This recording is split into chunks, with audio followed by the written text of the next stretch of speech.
Okay, Boker Tov. Today's daf is Pei Bet. We'll be soon beginning a new, the final parak. But before that, we have to finish the old one. So we pick up on the bottom of Pei Aleph Amud Bet.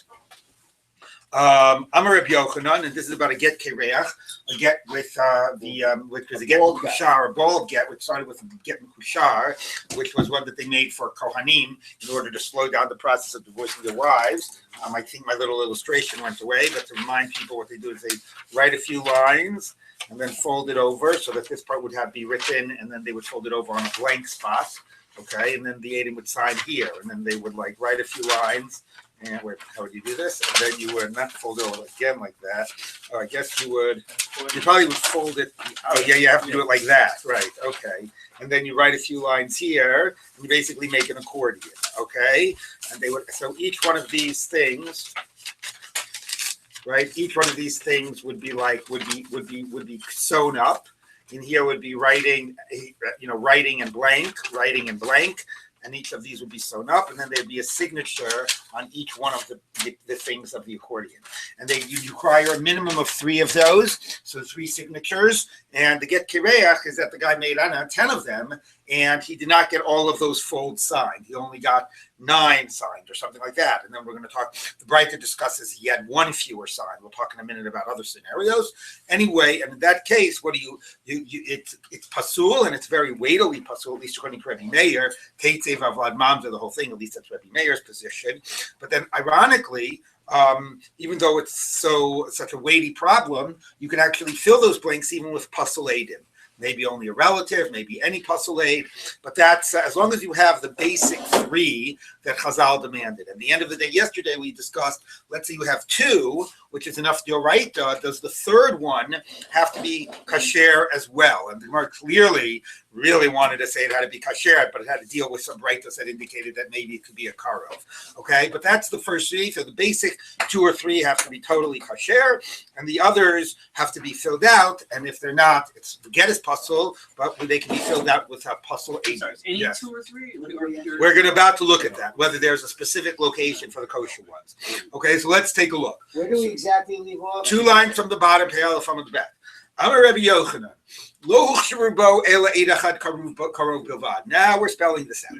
So the fact that we allow you to fill in those a blank spot with a non-kosher witness, that's 1 blank spot. All the other folds have to be kosher edim. Avotrelo, all the other ones have to be kosher, and here's why. Dilma asi l'kume betray krovim b'chad kosher, because what Basin will do is they'll have this get with 10 folds and 10 signatures, and they'll need to be mekayim the signatures, right? They'll need to validate them. So they'll say, does anybody know any of these signatures? Right? And they'll put out a little announcement in the paper, okay? And then people will come and they'll validate 3 of the 10 signatures. Well, if you allow more than 1 pasul to sign, they might be allowing this woman to remarry on the basis of 2 pasul signatures, right? But if you only allow 1 pasul person to sign, then any 3 signatures that they're going to use, 2 of them will be kosher aided. So that's why he says you can only have 1, because if you have 2 people that are relatives, they will come to maybe by chance they'll use those as the signatures that they're going to validate and go by, and will matter this woman on the basis of non-valid testimony. You can at some point validate the other ones. Maybe not. Maybe you'll find out you can never validate them. Amar Ravashi, masnisin namidika. That also can be read by a close read of our Mishnah, or the Breita actually. To come daleg v'tani chad chad. Because yesterday the Breita we quoted was if you have 7 folds and 6 adim, 6 folds and 5 adim, 5 folds and 4 adim, okay, you can fill in the other one with a pasul witness. So it keeps on speaking about just missing 1 aid. It never spoke about missing more than 1 aid. So shma mina. So the Gemara says, you know what? That's a good proof. Okay. Wait, 1 second. Yes. So when we say, so someone says kulchem, right? So there has to be a case where they're not more than 1 karov then? You said if he says no, kulchem, they all have to be. No, I know. They all have to be kosher. Right. So you can't have any karov at all. Right. Which is why Tosfos asks if this whole thing is Gzeras Kulchem, why do you allow a karov? Okay. The Gemara says like this. So Shema Mina. Okay, good. So you will only allow 1 pasul. Now, Amar Abaye. Now this is going to get back to the question Michael asked. Shema Mina Hai Karov Chosum. We can infer from this that when the relative signs, Ibar Ben Betchila Ben Bemsa Ben Besof. He can sign wherever he wants. There's no particular location where you allow the pasul signature. Why is that? How do you know that? Okay, you know why? Because it didn't say. It's let the brighter say. You can fill it out if a blank spot is left at the end, if a blank spot is left in the middle, right? So the fact that it didn't tell you where it could be filled out shows you that he can fill out the fact that we allow one puzzle to sign can be in any of the folds. All right. Now v'shmamina, and you can also infer from this, mikol tlosim mekaymin, that we, the Beis Din, will use any three signatures that we can validate. They don't have to be three consecutive signatures. How do you know that? You would have your question recovered. Yeah. The lo b'inen ritzufim. We won't say that you need to validate three consecutive signatures. If they need to be consecutive,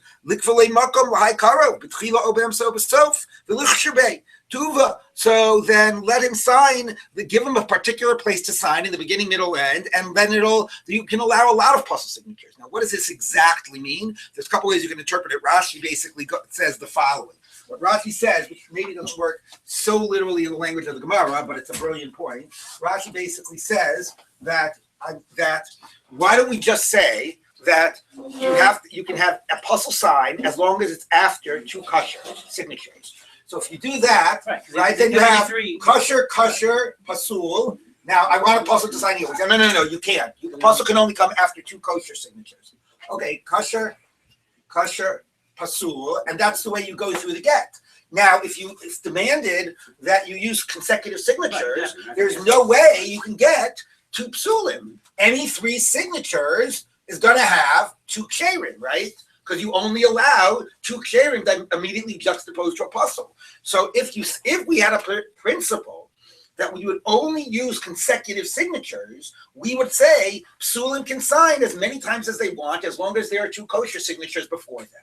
Since we don't say that, since we say that psulim can only sign once, you see that Beis Din will use any three signatures. And since they'll use any three that they can validate, we can't allow two psulim to sign, because then two of those three might be possible. How long do you think it took Rashi to work that out? I don't know, but if you look at the end of Rashi, Michael thinks it's very easy. You look at the end of Rashi, Rashi says the following. Rashi says, it's only easy in retrospect. Look at the last line of Rashi before the end of the parak. Kain hu ikara shel sugya zo, v'lo shimati hakein. That wasn't the tradition I had to explain this, but it's what I figured out is the best pshat of this sugya.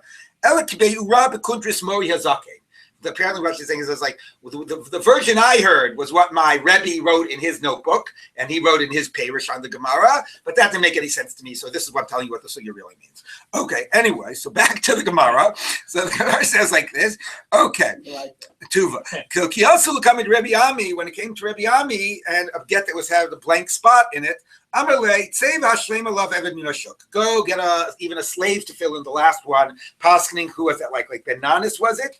Yeah, Ben Nanis. It said if that one puzzle signature could be even a slave. So, so all these are equally important, these signatures, because like otherwise I would have felt like there's something like sort of sets the wrong tone. A puzzle is the first signature. Yeah, I understand that. It's a good point. I don't know what to tell you. It's a good point. Now, I do want to say, by the way, the idea that you could have puzzle signatures, if that's understood to be the context, and why don't we just say Nim Sechamim Karva puzzle, right? One of the list is puzzle, puzzles the whole group. So presumably, once there's an understood context that person isn't part of the group, he's just being done for a different purpose, then it does not puzzle the other signatures. Now, that's very interesting because the Ramah brings down that there was a practice by ksuvas that after they would have the two kosher signatures, they would get relatives and psulim and whatever, just as a way of like honoring the Chassan Kala. You just like pass around the ksuva and everybody would sign their name to it, even though there would be relatives or whatnot. And we don't say that there was karvu puzzle because it was understood that was functioning differently. Okay, so that's very interesting here because you do have a puzzle signature and it doesn't invalidate the rest. And as now, of course, in the Ramah's case, you needed the two immediately ones after the ksuva to be kosher. All right, let's take a look at now the next parak. Okay, now we turn to another fascinating set of scenarios that we have not dealt with until now. He divorced his wife and he said to her,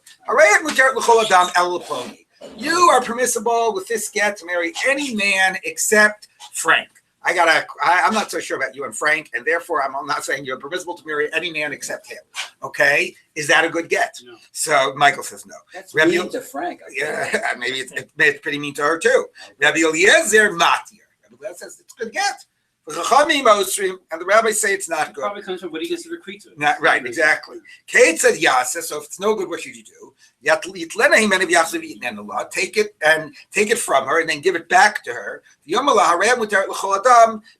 you are mutar l'chol adam. Meaning the chiddush here is, and we've seen scenarios like this in the past, that the get doesn't get used up. If it was an invalid act of delivering the get, the act of divorce is invalid. The hefts of the get, the object of the get, is still a valid instrument. Unless they had this in the get itself. Which is the next line.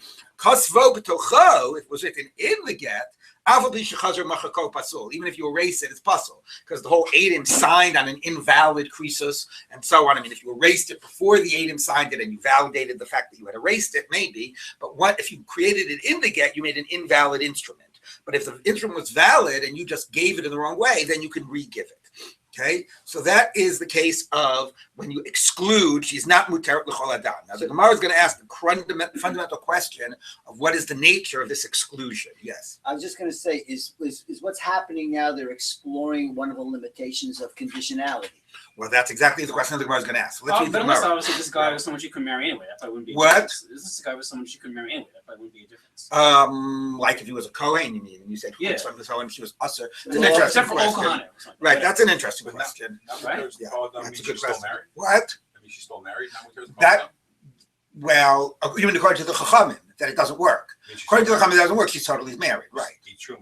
Right. Yeah. Sure. Well, you mean is it a reach haget problem? We're going to get to that. Okay, that's another good question. But halachically, she's 100% married according to the Chachamim. Whether there's a kahuna issue, we'll get to. Now, Michael raises a good question, which I hadn't thought about. I mean, look, there's still a difference, even if you say you're not mutar kohanim, because what then the husband is saying is, if you sleep with a kohen, it's adultery. As opposed to, and even, and forget it, right? If before the get, right? I mean, there's a whole question. Rambam Ravid is the Isser of Kahuna only through marriage or even through sex outside of marriage, right? So number one is if he says you're not mutter to a Kohen, it forbids even sex outside of marriage. Number one, but number two, what he's also saying is that turns that into adultery, whereas otherwise her Isser was only an Isser Kahuna to a Kohen, an Isser La. Okay, fine. So, except for your father. Then okay, that's an interesting question. So the Gemara is going to deal with that. Okay, that's a good question, right? So Michael says, what if you say, except for somebody that anyway, it would be completely usher to marry, it would be a chiv kares, marriage would be tosim, so excluding that person didn't have any bigger effect. Okay, so the Gemara is going to do that, but except for a Kohen, I think, definitely would, because that would have obviously much more of a profound effect. Okay, let's take a look at the Gemara. Ibailuhu, hi Ella, chutzu, o almanatu. How do you read except for Reuven? Does that mean it should take effect except, with the exclusion of Reuven, vis-a-vis Reuven, you're an Ashes Yish, the halot, the sort of the impact of the get, the fact that that is limited to excludes Reuven. Almanatu. What does it mean on the condition? You are 100% divorced from everybody in the world on the condition that you don't marry or sleep with Reuven. But if you marry or sleep with Reuven, then retroactively you were never divorced from anyone.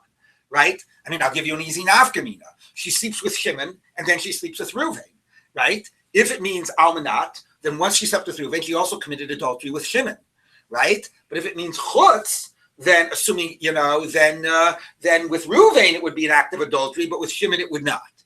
Is that clear? No. No, not clear? Really? No, I didn't get it. All right. Here's Reuven. Doesn't have a neck? Yeah. Here's Shimon. Okay. Now I'm saying, assuming it does work, meaning assuming we'll take like Rabbi Who's Eliezer. your husband from whom Okay. she's getting? I don't care. Oh. Okay. Here's the woman. Okay. Now, if it says chutz mi Reuven, okay, so for Reuven, you are still considered to be my wife. Okay. So if she sleeps with Shimon, that's not an act of adultery. She sleeps with Reuven. No, he says vis-a-vis Reuven, you're still my wife. Okay, that is an act of adultery. If, however, he says on the condition, not. Okay, then what happens? She sleeps with Shimon and she sleeps with Reuven. Once she slept with Reuven, retroactively, even her sleeping with Shimon was an act of adultery, because then retroactively she was never divorced. Okay? Yeah. So does it mean for Reuven you're my wife, for everybody else you're not my wife? Or does it mean for everybody you're not my wife on the condition you never sleep with Reuven? Right. Okay. So if it's chutzme, Yeah. does she collect a ketubah from her original husband because she is technically. Well, you mean still according to Rabbi married. Eliezer? Yeah, According because to Rabbi this Eliezer- one guy is walking around on the planet, she's Yeah. still vis-a-vis him, married to her husband. Well, that's really the question of Krisos. That's why they would Right. debate this. Okay, so let's see the And Gemara. if, let's say, So you I die- actually framed it as what would be the nafkamina, assuming it would work, right? But the Gemara wants to ask, why are they debating? So if I reframed Right. it this way, so I say, which case, if you had a pick, should obviously be not a good get? If it means what? Almanat or chutz? Chut. Chutz! How can you divorce somebody without totally freeing her to everyone, right? She's not Get means muteret l'chol adam. right. Almanat, that That's a maybe condition. could work. The end result is she can't sleep with Reuven, but the basic, effect of the get is that it makes her completely Right. divorced. You're right. So that's the Or Gemara's do question. both. I mean, All right, so that's the Gemara's so I'm question. sorry, it would make a difference if Ruben died because like there was a problem with the actual, from the onset, like it was a bad. Yeah. I'm talking about even in Rabbi Eliezer, assuming it worked. No, but I'm saying, but they would say like, oh, once he dies, then it's okay. No, because then it's a No, problem from the right, outset. right. It's from the outset. Okay. Hi ela chutzu al manasu. Chutzu. Ubechutzi dupligi rabbanan leid Rabbi Eliezer. When you say you're divorced except for Reuven, okay, that's where they debate. The hashai shir lo beget. The get is not completely effective. It's not effective vis-a-vis Reuven. Aval ba'almanat, if you say on the condition that you don't marry or sleep with Reuven, modula, they would agree. And result is she can't sleep with Reuven, but the basic effect of the get is that she's permitted to everyone.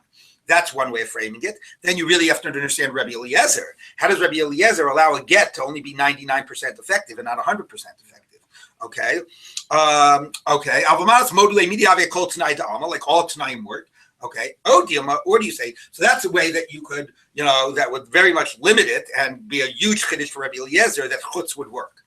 Odiama, or do you say, no, Almanasu, they're debating Almanas.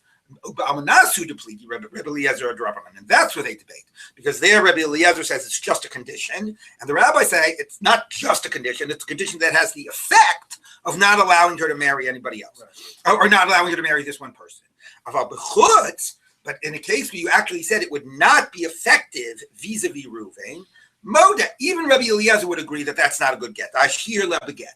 Okay, that he did not make it, that the get is not complete. Okay, so I think it makes much more sense to say they debate almanat, right? Because it's so hard to understand Rabbi Eliezer's position if they're debating chutz. Let's see what the Gemara says. Now, the Gemara is going to bring what is I think one of the most bizarre rayas. Let's take a look.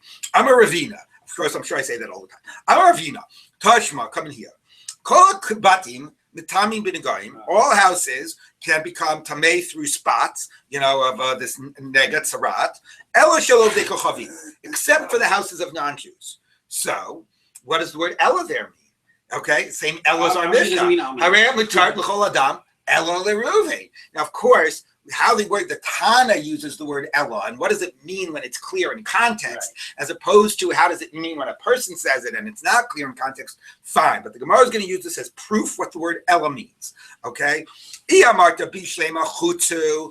Ela meant with the exception of. So Shapir, all houses are tamei, can become tamei with Nigan, with the exception of houses of non-Jews. That's what Ella usually means. Ella, Iamarta almanatu, but if Ella means only if, right? How do you read Ella? With the exception of, or only if, right? With the exception of Reuven, or only if you don't marry Reuven. So if it means only if, so what does that mean? All houses are matami b'negaim, only if houses of non-Jews are matami b'negaim. What? So I'm not the lo mitamu bati avdei kochavim. I'm sorry. Only if the houses of non-Jews won't be mitami.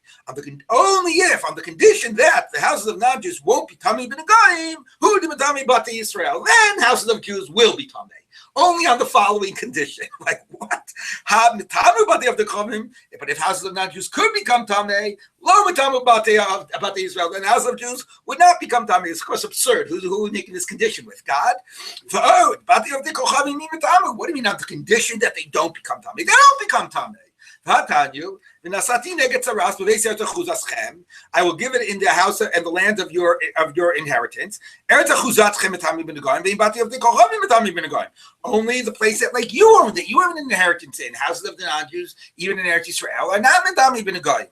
So anyway, so Ela Shema Mina Chutzu. Obviously, in that mission, it means with the exception of. Shema Mina. So if Chutz means that mission with the exception of, here too it means with the exception of, and not only if, not on the condition that.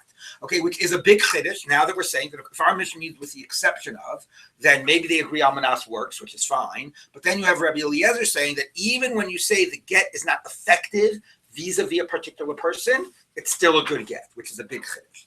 Okay, now the Gemara is going to say, but that other possible reading actually does exist in a Breita.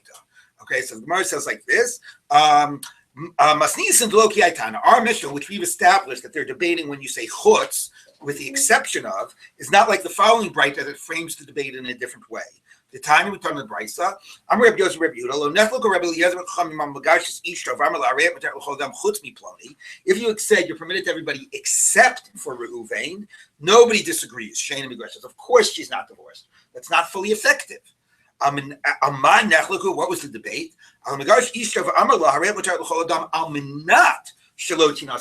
If you say you're permissible to everybody on the condition that you don't marry, there at least there's something to talk about. He says that works. Don't sleep with that guy because then retroactively you'll never have been divorced. But go ahead and marry anyone you want. The Chachamim Osrim and the Chachamim forbid it. My time with Rabbi Eliezer. What's the reason Rabbi Eliezer that's good? What do you mean? You need to have a kol tonight dalma. Like any condition works. Rabbanan. And what would the rabbi say back? No. Kol tonight dalma lo shir le beget. Any normal condition, he's not the effect, meaning it's true. At a conceptual level, the get is 100% effective. But in the practical world in which we live, she's not going to have the permission to, in practice, she will not be permitted to marry anyone she wants. And therefore, even if it just practically prevents it and not at a sort of at a conceptual level, excludes it, nevertheless, the practical prevention makes it not a good krisos. Yeah, here the get does not leave something over. Even if in principle it's totally effective, in practice it does not allow it. Now, by the way, I should say that Tosfos has an interesting discussion whether with this almanas, Gemara's example of almanas is on the condition you don't marry so and so. Tosfos says, let's say you said on the condition that you don't marry and don't have sex with so and so. Would Rabbi Eliezer agree then? Maybe that, is completely, right, making it, forbidden. Like the get has no effect, right, in terms of that other person. So Tosfos assumes, he goes through back and forth, but he basically assumes we're talking even if you say on the condition that you don't marry or don't have sex with so-and-so. So the effect totally excludes that person, but conceptually the get is, the get is effective. It's just a condition. So Rabbi Eliezer says, I'm going to just look at it as a condition. I don't care if in practice it has that effect. The Chachamim say, no, if in practice it doesn't make it permissible to that person, it's not a good get. All right. How yes? Even in theory, how do you make a condition that contradicts what's allowed? Either way, she's not allowed because she's married, so that would be adultery, right? Right. And if so how can you insert a condition that would prevent the get from being a kritus? Well, that's what Chachamim say, but Rabbi Eliezer says, but he says conceptually that exists outside of the get. The get makes it totally permitted, and this is just something external to it, which is if you want the get to work, you'll follow the following conditions. But when the get works, it works 100%. As long as I haven't slept with Reuven, the get makes me permissible to Reuven. So, isn't there a contradiction just in the logic? Yeah, I understand. That's what the Chachamim say, but you can understand Rabbi Eliezer's position. I can understand it, right? I can. It's like, because again, like in principle, the get, it's a question whether you look at something in principle or in practice, I'm selling you my house. Once it's yours, you can do whatever you want. Just don't paint the living room red. That's the condition. So then you buy the house. That's different because here in the definition of the get itself, right. There is a difference. Says that the very nature of this is to give somebody that power. Right, that's right. And to make it intrinsic. That's the whole question. So that's the question. That's exactly. Like, can you bracket something which is intrinsic to the definition of the instrumentality of the get and still have it be whole and effective? Right. It's an interesting machlok. It's a really interesting machlok. Yeah, I don't know. I guess the comparison would be, let's say I sold you let's say like I sold you something like that was I sold you an olive tree, okay? Or maybe I could even make it a bigger example. I sold it to you lib peirotav. It was clear your whole goal was to get the peirot. And I said, you are entitled to all those peirot. I'm selling you the peirot of the olive tree on the condition that you don't eat 10% of them. Right. Exactly. So That's could you say that? Right. Right. So that's the question. Okay. Now the Gemara says like this. Okay.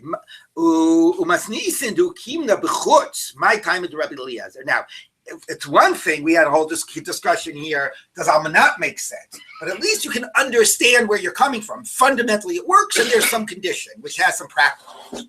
But if you're saying that it works even when you say chutz, according to Rabbi Eliezer, how could a get not be 100% effective? So the Gemara says, isn't the whole point of a get to sever her from her past husband? This is not severing her. So I'm Rabbi Yana, Mishum Zaken Achad, which is interesting. Rabbi Yana said in the name of a certain elder, whoever that elder is. Amar Kra, the verse says, V'yatza mi beito, v'halcha v'haisol yishacher. She leaves his house and she goes and marries another man. Afilu ha'utra el yishachad harezu megureshes. You see that a get can work even if it only allows you to marry one man. Okay, so a get does not have to make her haret l'chol adam. What do you mean l'chol adam? The Torah says v'halcha yishacher. Maybe it's a get even if it just makes it permissible to one man. Okay, which is a very bizarre idea. It's both a bizarre idea that a get conceptually, like, that we always think of a get as severing, but it's also a bizarre idea to think about what the end result is that you're left with. Because think for a minute, what are you left with as an end result, besides the question of the nature of a get? What is the nature of this marriage? You're married to me vis-a-vis this person and not vis-a-vis somebody else? Right, so it's both a question of what is a get. A get normally we think has to sever, and it's also a question of what I don't understand. Isn't a marriage like either all or nothing? How can you have how can you be a little pregnant? How can you have a little bit of a marriage? How can it be vis-a-vis this person, not vis-a-vis that person? Okay, which is now what's going to lead the Gemara to its another question of, can you lichatchila create a marriage that looks like this? If you can actually have it at the end. Okay, for Rabbanan, what would the rabbi say? There's a little bit of a question here about the girsa, but anyway, we'll read it with the parentheses. Amri, time of Rabbi, so we'll take out the parentheses. Rabbanan, hi ish, what does it mean? Ishacher, it sounds like one man is still a good get. So they'll sell you, no, ish. No. Ishacher means whoever she wants to marry. Doesn't mean she now goes to a particular man. It means the get has to allow her to now marry whoever she wants. And if you can't let her marry whoever she wants, it's not a good get. I'm interested that the language of Sefer Kritu does not come up explicitly. Right. No, that's like taken for granted, I think, that is the problem, which is why Rabbi Eliezer has to defend. That's why he says, how could chutz work, right? Now, you're right. He could have said, how could chutz work? Don't you need Sefer Kritu? But I think that's like implicit, which is why Rabbi Eliezer has to quote a pasuk to defend his position. Okay, Rabbi Yochanan Amar, time Rabbi Eliezer mehacha, a different verse to defend Rabbi Eliezer. Isha Grusha meisha lo yikachu. Grusha meisha, lo yikachu. And a woman divorced from her husband, a Kohen cannot marry. So what does that mean? Why do you have to say divorced from her husband? Why doesn't it just say isha grusha lo yikachu? So to tell you, a few lo nitkarsha elam isha nifsula mina kuhuna. Let's say the husband gave her get and said, Hare at migureshet mimeni, ve'iyata muteret l'shum adam. Okay, so she's only divorced from her husband, but she's not permissible to anyone. So Rabbi Yochanan says, according to this pasuk, that would actually, that's it. She's grusha meisha. She's not permissible to anybody else, but she's grusha meisha, whatever that means, I don't know. Okay, and therefore maybe means they don't have the rights and responsibilities, and therefore she's puzzled to a kahuna. Now that is actually a concept of reach haget. We've had reach haget before, but normally we assume that reach haget is rabbinic. Certain types of gittin are close enough to being kosher that it creates a problem for kohanim at the rabbinic level. They shouldn't marry a woman who had such a get. It looks like she's divorced. This drasha is actually saying that there's a reach haget midoraita. That if a man gave a get to his wife and said, that she actually would be puzzled to a kohen min haTorah because she's grusha meisha. And the argument is as follows, as Tosfos and Rashi pretty much say. It says nobody is thinking that in that case this woman would actually be really migureshet. Okay, the example that Tosfos gives is like the nafkamina Tosfos says is, let's say the husband died. Okay, let's say he divorced her, but said you're not mutar l'chol adam, and then he died. Could the brother do yibum? Okay, so Tosfos says it's pashut the brother could do yibum. Like it's pashut that this doesn't work. Okay, this doesn't do anything. But here's the chiddush: if the Torah is still going to say it's a Kohen problem, if you could never exclude anything from a get, it wouldn't even be a Kohen problem. It would be so absurdly invalid that it wouldn't even be a problem for Kohanim.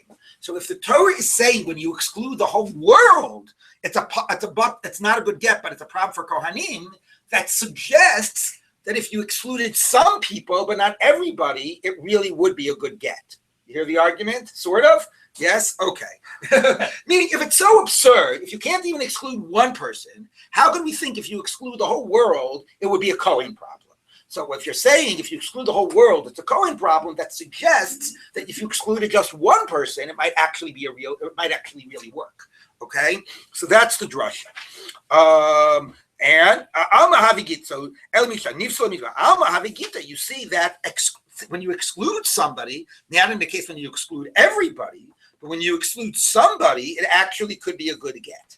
Rabbanan and the rabbis will say, no, it's a kuna shani. Nah, this is a Kohen issue, so it's a reach haget. So that doesn't prove anything about about what really would be a good get. You can't make any inferences from this. Okay, so that's the debate. Now the Gemara says the following: By Rabbi Ava, Kiddushin Haich. What would be the story in the case of Kiddushin? According to Rabbi Eliezer, if you could end with a 10% marriage or a 5% marriage, vis-a-vis me, you're married to me vis-a-vis Ruvain, not to the rest of the world. Until now, we thought marriage had to be all or nothing. So can you create that reality as well? So what would be the story? Tibai Rabbi Eliezer, Tibai Rabbanan. You could ask it whether according to Rabbi Eliezer, whether according to the Rabbanan. Tibai Rabbi Eliezer, you could ask it according to Rabbi Eliezer. Maybe this weird idea that you don't have to do fully divorce, that's when you have a pasuk that tells you that you can exclude a person. Okay? But maybe by Kiddushin, it's all or nothing, like we always thought. It's just a special chiddush by a get. Oh, Dilma. Or do you say, no, it links Kiddushin to Gerushin, and if by Gerushin you can not have a full Gerushin, by Kiddushin you could have a non-full Kiddushin. Okay, that's one read. On Tibai the Rabbanan, and you can even ask maybe the rabbis, which would be bizarre, would be more allow this phenomenon by Kiddushin than by Gittin. Why do they not allow this phenomenon here? Krisus Veleka. There you go, Do. It's because we need Krisus. Of course, here it can't work. It has to totally sever. But maybe we would say by Kiddushin, any act that connects the woman to the man constitutes Kiddushin, even if it's not a full and an exclusive relationship. Okay, it's really bizarre. Okay, what does that look like? So it looks like we're going to get to what it looks like. Oh, Dilma, or do we say V'yotzev Haisa? No, it's Gittin is like Kiddushin is like Gittin.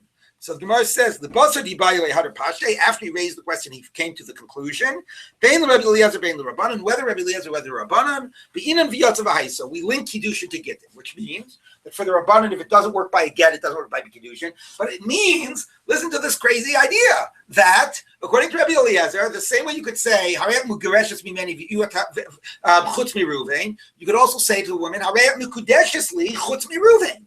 So now all of a sudden we thought, Judaism only recognized, polygamy, but also what's called polyandry, right? In theory here, now you can have a woman married to two men, right? So you're mutar to Chutz Mi Ruvain, so she can now have sex with Ruvain, and it wouldn't be adultery. And now could she marry Ruvain? So she could marry Ruvain, and Ruvain would say, if Ruvain says, well, Gemara's going to get to it, Shimon says, Harayat Mekudeshes Li Chutz Mi Ruvain. And Ruvain says, Harayat Mekudeshes Li Chutz Mi Shimon. So neither of them are excluding the other person, right? Each of them are allowing that their Kiddushin doesn't affect the other guy in the picture. So then is she mutter to sleep with both of them, right? Is she married to two men? That's what you might have, according to Rabbi Eliezer. So let's take a look. Right. Yeah. I'm not advocating it. Okay. Let's take a look. Okay. Okay. Amar Abaye, Intim Salomar Isa Lud Rabbi Ava. If what Rabbi Ava said is correct, right, that this issue about that it applies, you can infer from Gittin to Kiddushin. So Bar Reuven v'Kitcha Chutz Min Shimon. Reuven said, "You're married to me except for Shimon. Shimon you can continue to sleep with."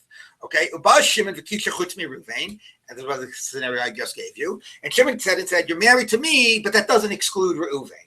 So each of them allows for the other man to be in the picture. Okay. Now the Gemara does not ask the first thing I want to know, which is, but it's does that mean she can sleep with either guy and it's not adultery? Presumably, yes. Okay. Now the Gemara those has the follow. Also brothers, so that's an addition. Yeah. I mean that's true. Oh, I mean, right. That's true. This is a case of brothers, as we're about to see. Yeah. So, but If they're not a man married to two sisters, it's a woman married to two brothers. Torah never forbids that. Because the Torah never has a woman married to two men. Right. Okay, anyway, but right, now we're actually going to look at the Yibum case. Uba Shimon v'Titsha chutz miReuven Mesu Shnehem. Now they both died. Now they're brothers, as David correctly said. Misya Bemes LeLevi. Now Levi, who's the third brother, can come and do Yibum. Okay, because he's got now a Zika from Reuven and a Zika from Shimon. Now we only got a little bit of a problem though. What's the problem? The problem is, you might remember from Yevamos that you cannot have Zikas Shnei Yabamim. You cannot do Yibum if this woman, you're now connected to her through two Zikas. What would be the case? The case would be, okay, no, we still could have had this woman here. Okay, so this woman dies, okay, I'm sorry, let's do Shimon and Levi, and she's married to Reuven, okay? And they're all brothers. Reuven dies. Shimon comes ahead and he does Mamar. People remember what Mamar is? It's sort of like It's a rabbinic it's like a rabbinic type of Kiddushin, Yibum, etc. Which basically means it's not Doraisa effective, but it basically sort of seems that at least a rabbinic level will look at them as if they're married. And then, okay, and then Shimon dies. Now Levi here, another brother, he has a mitzvah of Yibum on this woman. He has a mitzvah of Yibum from two directions. From Reuven, he has a mitzvah of Yibum, and from Shimon. Okay, now, if Shimon had done Yibum, Reuven would be out of the picture, because then he would just supplant Reuven. But because he didn't do Yibum, Reuven is still in the picture, right? The obligation vis-a-vis Reuven has not yet been satisfied. So even though this is only rabbinic, since for Levi he has a connection through Shimon and through Reuven, that's considered Zikas Shnei Yabnim, and rabbinically, you know, he cannot do Yibum. So what the Gemara wants to know is, can we get a Zikas Shnei Yabnim going on a Doraita level? Okay? And the way it would work on a Doraita level is, right? Okay? She's married to both of these guys. The way we just saw. The way we just saw. Like His marriage doesn't exclude him, and his marriage doesn't exclude her. And then they both die. So now he's obligated to both through Reuven and through Shimon. It should be a problem. Okay, and the Gemara is going to say it's not. Why is it not a problem? Because the two husbands are like one husband. Maybe. Yeah, Let's but take whose name is going to be? I don't know. So we'll see. Let's see what the Gemara says. Okay. The ain't any koreban. I don't call it. Eisha Shnei Meitim. My timer. Why? Kiddushin de Reuven ahanu, because Kiddushin's marriage was binding. Kiddushin de Shimon lo ahanu. Shimon's marriage was not binding. Why was Shimon's marriage not binding? You said that Shimon was still in the picture. Because it's not that it wasn't binding, it's that what the Gemara is saying is it wasn't effective.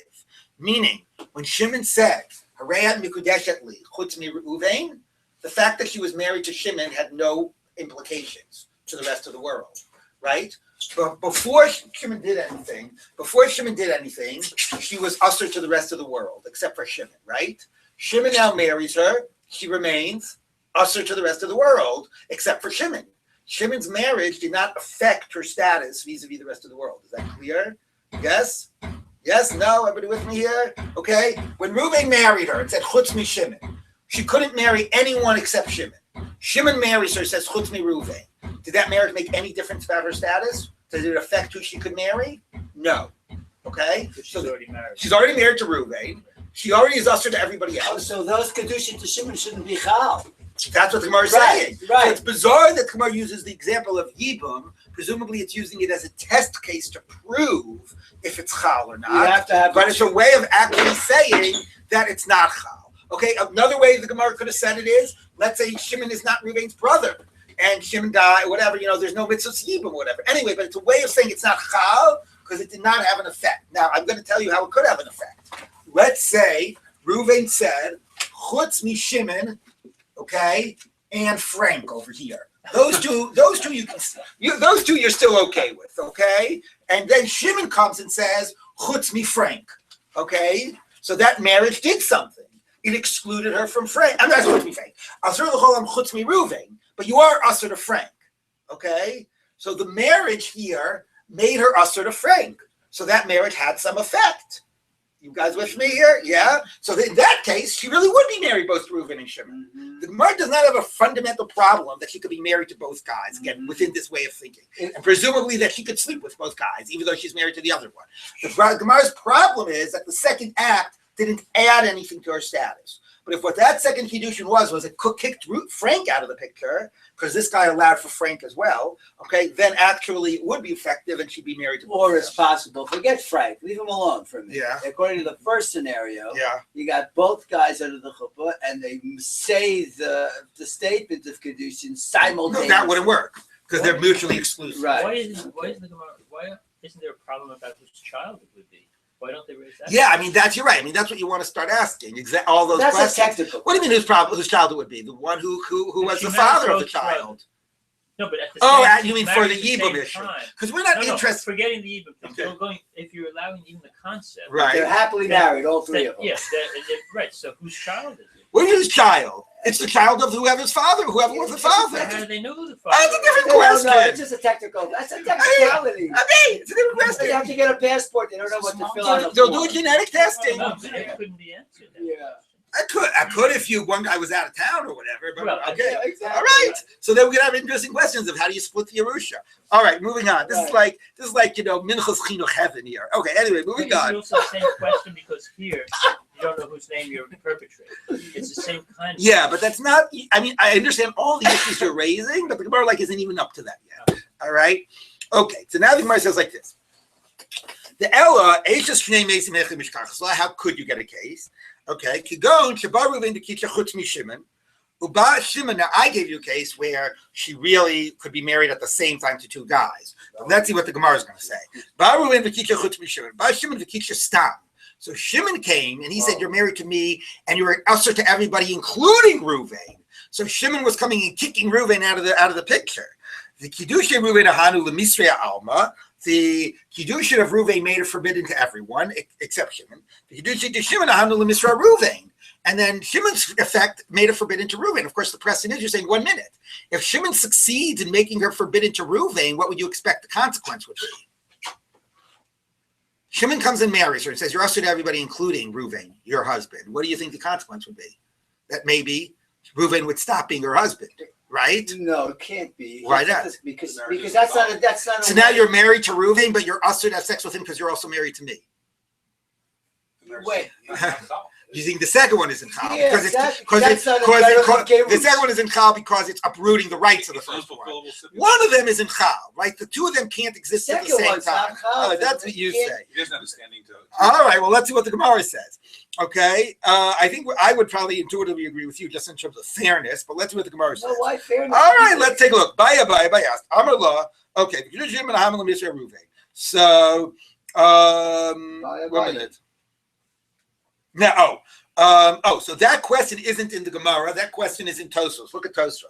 You go and Shabaru in Kitcha Chutz Mishimon, Rabbi Shimon v'Kitcha Stam. Says Tosfos, Tema l'Rabbeinu Yitzchak, Kishabah Shimon v'Kitcha Stam, Amaylo Paka Ishus Deruve. How could that be? Etc. So he asks that if you're basically making her excluded to Reuven, then that should push Reuven out. Now, what you're saying is, if you're making excluded to Reuven, that should make what you're doing ineffective. The Gemara imagines that she could be married to Reuven and Shimon, but she can have sex with Shimon even though she's married to Reuven because Reuven didn't exclude Shimon. But she can't have sex with Reuven because she's married to Shimon, and Shimon did exclude Reuven. Okay, so that's a case where it actually makes. I don't know. To me, I mean that's a big chiddush. To me, once we're dealing with this absurd scenario altogether, the easier case is that they excluded one another, but the second one also made her usher to Frank. Right, so each one had an effect. This made her usher to the whole world except Shimon and Frank. This way made her usher to Frank, and now mutter to Reuven. Okay, and now she's mutter to both of her husbands. You got a whole nice little polyandry going on. Tell me what I'm missing. According to Rabbeinu Yitzchak, what I understand, he just derech hafka at kedushin in this scenario solved the aguna problem by just simply having her marry someone else and make this statement. She's usher to that, right? I mean. Essentially, that's a hafkat kedushin situation. That's what it is, but right? not in a way that we can implement. Okay. Theoretically, the whole thing. I don't know how we can implement it. Baya. Listen, aren't Ariel, that's biblical, right? Biblical. Yeah. So Right. how are they coming No, I up with didn't this mean example to. that's a biblical prohibition? What's the biblical prohibition? Marrying two brothers. Where does the Torah say you can't marry two? The Torah never says you can't marry two brothers because the Torah doesn't have a woman Sleeping married to with two your- husbands. Isn't the whole list of who you're not? Oh, you mean why isn't she, if they're brothers, why isn't she when she sleeps with Shimon sleeping with her brother-in-law, husband's brother? Yeah.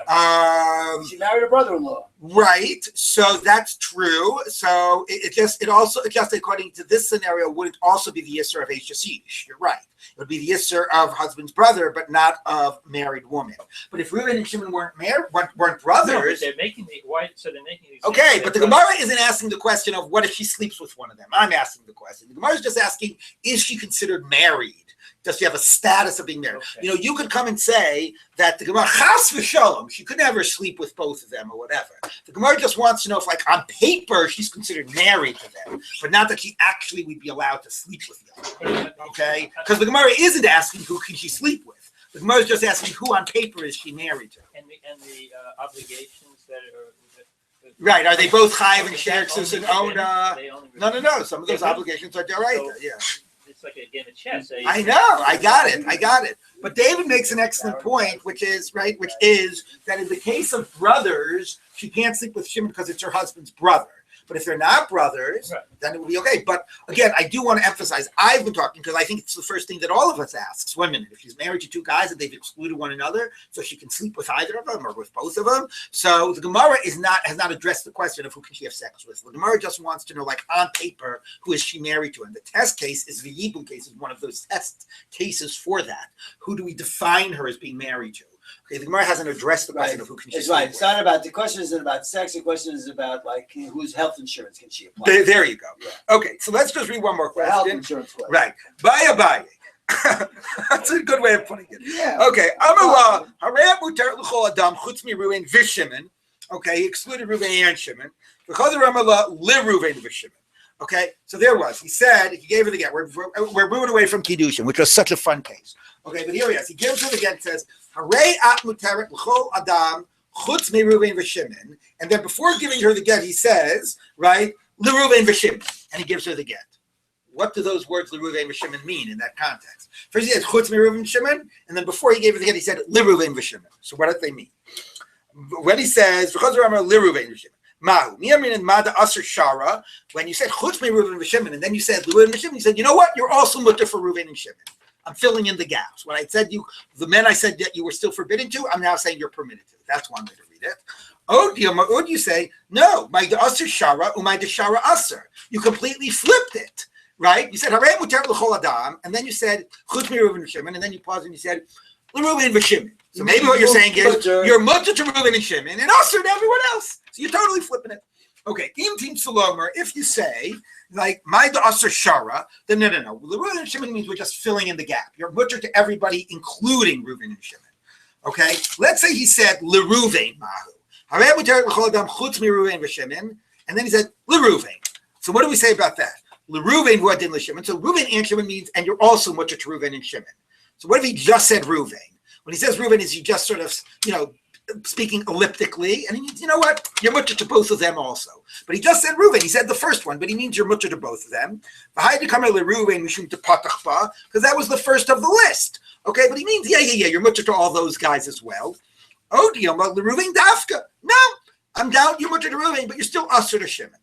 In Tim Salomer, Reuven dafka, if when you say he said Reuven, he meant, no, you're mutter just to Reuven now, but to Shimon you remain usher. If he said L'Shimon Mahu, right? He said, and then he said, L'Shimon.